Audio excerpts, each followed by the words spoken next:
Assalamualaikum warahmatullahi wabarakatuh. Puji dan syukur kehadirat Allah Subhanahu wa taala yang telah memberikan rahmat serta kesehatan bagi kita semua sehingga kita dapat berkumpul pada pertemuan kali ini. Tak lupa juga salawat serta salam kita curah limpahkan kepada junjungan kita Nabi besar Muhammad Shallallahu alaihi wasallam.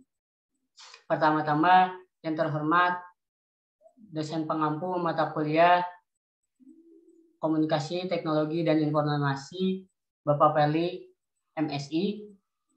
Dan saya ucapkan terima kasih kepada teman-teman yang telah hadir pada pertemuan kali ini. Di sini saya akan mempresentasikan hasil dari penelitian yang berjudul tentang pengembangan panduan praktikum kimia dasar terintegrasi etnokimia untuk mahasiswa.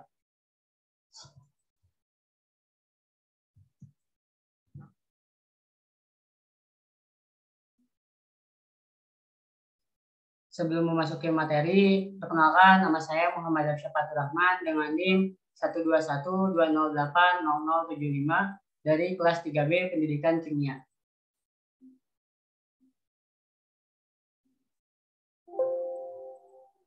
Selanjutnya, pada presentasi kali ini bersumber dari Jurnal Tadris Kimia UIN Sunan Gunung Jati, Bandung.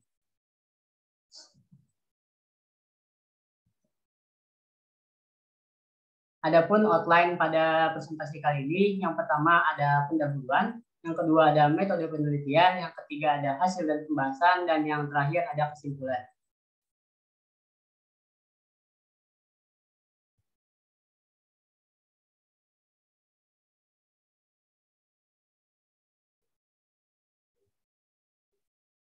Adapun yang pertama yaitu pendahuluan. Sebelumnya, apa sih praktikum kimia itu? Praktikum kimia adalah kegiatan yang dilakukan di dalam laboratorium kimia. Lalu, apakah terdapat metode praktikum? Jawabannya ada. Lalu, apa tujuannya?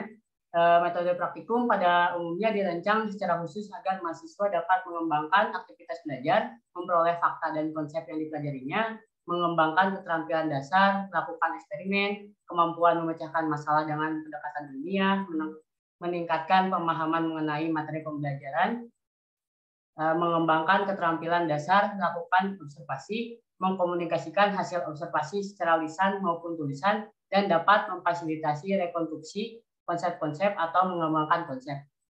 Lalu setelah mengenal definisi dan tujuan metode praktikum, lalu apakah penting panduan praktikum kimia ini? Jawabannya penting karena panduan praktikum merupakan salah satu sarana yang diperlukan untuk memperlancar kegiatan belajar mengajar di laboratorium sehingga tujuan pembelajaran bisa tercapai dan memperkecil resiko kecelakaannya. Panduan praktikum merupakan buku yang memuat topik praktikum, tujuan praktikum, dasar teori, alat dan bahan, prosedur praktikum, dan lembar hasil pengamatan, serta soal-soal evaluasi yang dibuat berdasarkan tujuan praktikum. Panduan praktikum juga merupakan fasilitas yang diberikan oleh dosen agar mahasiswa dapat belajar dari dan bekerja secara kontinu dan terarah. Pentingnya pengembangan panduan praktikum digunakan untuk mengaktifkan mahasiswa dan membantu mengembangkan keterampilan proses mahasiswa melalui kegiatan yang ada pada panduan praktikum yang telah dikembangkannya. Selanjutnya ada metode penelitian. Di sini ada beberapa metode penelitian. Yang pertama ada define, design, dan develop, dan disseminate. Pada metode penelitian ini hanya dilakukan sampai develop saja. Kita bahas satu-satu tentang metode penelitiannya. Yang pertama ada define. Define bertujuan untuk menetapkan atau mendefinisikan syarat-syarat pengajaran atau instruksional melalui analisis dan ditentukan tujuan serta kendala untuk materi pengajarannya. Yang kedua ada design. Desain pada tahap pendesainan panduan praktikum kimia dasar. Yang terakhir ada develop. Develop dilakukan validasi dan uji coba terbatas untuk mengetahui kelayakan panduan praktikum kimia dasar tersebut. Selanjutnya ada hasil dan pembahasan. Pada tahap pendefinisian, penelitian ini dilakukan analisis fasilitas dengan cara inventarisasi bahan dan alat yang terdapat pada laboratorium beserta kondisinya. Kemudian analisis terhadap materi kimia dasar dengan tujuan untuk acuan materi pokok pengembangan panduan praktikum kimia. 3 topik praktikum yang dapat dikaitkan dengan lingkungan dan budaya lokal di Merauke. Terlihat pada tabel ya.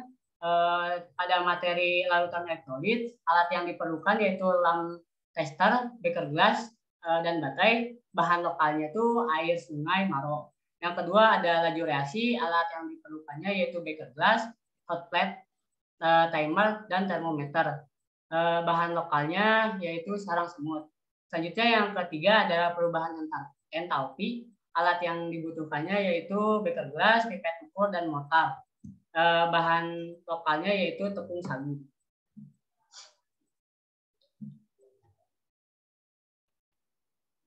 Hasil dari dan pembahasan selanjutnya yaitu pada tahap desain. Panduan praktikum kimia dasar sesuai dengan format penulisan yang dipilih. Selanjutnya dikoreksi dan divalidasi oleh ahli materi dan media. Selanjutnya divalidasi media oleh validator ahli media meliputi tampilan fisik dan kebahasaan. Dalam validasi media dilakukan perbaikan karena penulisannya masih ada yang kurang benar serta tampilan gambarnya yang kurang jelas. Selanjutnya pada tahap pengembangan dilakukan uji coba terbatas pada subjek penelitian, instrumen, angket, respon mahasiswa, dan observasi keterampilan kerja ilmiah terhadap panduan praktikum kimia dasar. Setelah dikonversi diperoleh hasil seperti tabel yang di sebelah kiri ya. Dilihat respon mahasiswa di angka 80% ke atas menunjukkan bahwa respon mahasiswa sangat baik untuk melakukan praktikum, dan secara tidak langsung bahwa disimpulkan bahwa mahasiswa dapat melakukan praktikum dan menerima sesuatu arahan dengan baik. Maka dapat disimpulkan